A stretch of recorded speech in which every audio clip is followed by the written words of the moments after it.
सबसे पहले तो रजत जयंती वर्ष की राज्य के सभी सम्मानित नागरिकगणों को हार्दिक शुभकामनाएं। जहां तक मसूरी देहरादून विकास प्राधिकरण के द्वारा पिछले 25 वर्षों में यानी उत्तराखंड राज्य गठन के बाद जो कार्य किए गए हैं उसमें दो तरह के कार्य मुख्य रूप से अगर हम कहें तो हैं। एक तो जो अवैध निर्माण है उनको रोकना, साथ ही साथ अवैध निर्माण को बढ़ावा देना।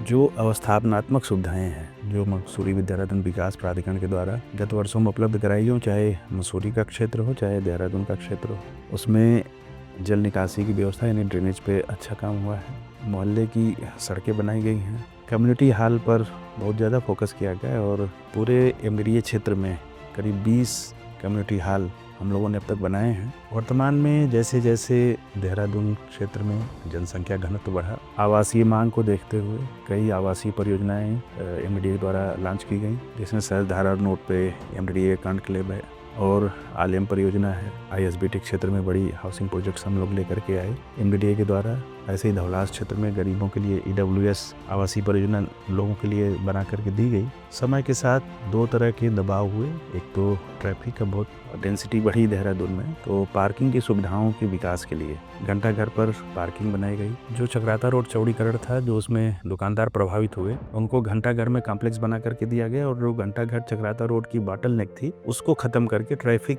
फ्लो जो है उसको बनाने में एमडीडीए की मुख्य भूमिका रही। डिस्पेंसरी रोड चौड़ीकरण, जहाँ पर डिस्पेंसरी रोड को चौड़ा किया गया, वहाँ पर भी एक पार्किंग और कॉम्प्लेक्स बनाया गया। नगर निगम ऋषिकेश क्षेत्र में इसी तरह एक बड़ी पार्किंग बनाई जा रही है, क्योंकि मसूरी के साथ साथ जो ऋषिकेश है वो चारधाम का मुख्य केंद्र है। तो आने वाले जो श्रद्धालु हैं, चाहे तीर्थयात्री हों चाहे पर्यटक हों, ऋषिकेश में एक दबाव रहता है तो वहाँ पार्किंग की जरूरत है। वहाँ एक बड़ी पार्किंग बना रहे हैं। मसूरी में भी इसी तरह हम लोग पार्किंग सुविधा का विस्तार कर रहे हैं। तो अगर अवस्थापना सुविधाओं की नज़र से देखें, चाहे पार्किंग हो, चाहे ड्रेनेज हो, चाहे सड़कें हों, और एक सिटी पार्क सहजधारा रोड पर जो हमारा हेलीपैड है उसके समक्ष एक बहुत बड़ा सिटी पार्क आमजन के लिए हम लोगों ने बनाकर उपलब्ध किया है, ताकि लोग वहाँ पर पार्क के साथ साथ जो दूसरी सुविधाएं हैं, चाहे बैडमिंटन है, स्विमिंग पूल है, योग का भी वहाँ पर हम लोग टीचर रखे हुए हैं, तो फ्री ऑफ कास्ट कोई योग भी कर सकता है। तो बच्चों के खेलने के लिए गेम जोन्स वहाँ बनाए गए हैं, या परिवहन विभाग के द्वारा वहाँ पर एक ट्रेनिंग मॉड्यूल भी बनाया गया है कि बच्चे वहाँ खेल खेल में जो हमारे ट्रैफिक रूल्स हैं उसको भी सीख सकते हैं। तो पिछले 25 वर्ष की हम बात करें तो शहर की जो मांग रही, मांग के अनुरूप अलग अलग क्षेत्रों में प्राधिकरण के द्वारा काम किया गया है। आने वाले जो हमारे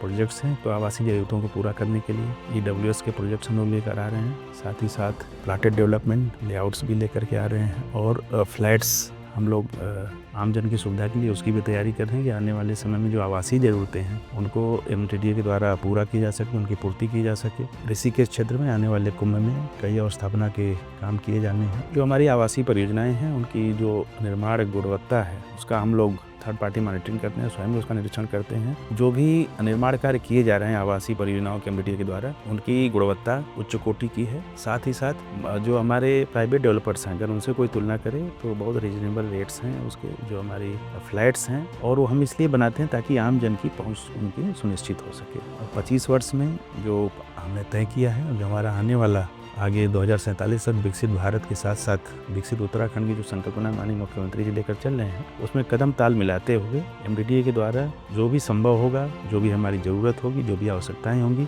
उसकी हम लोग पूर्ति करेंगे।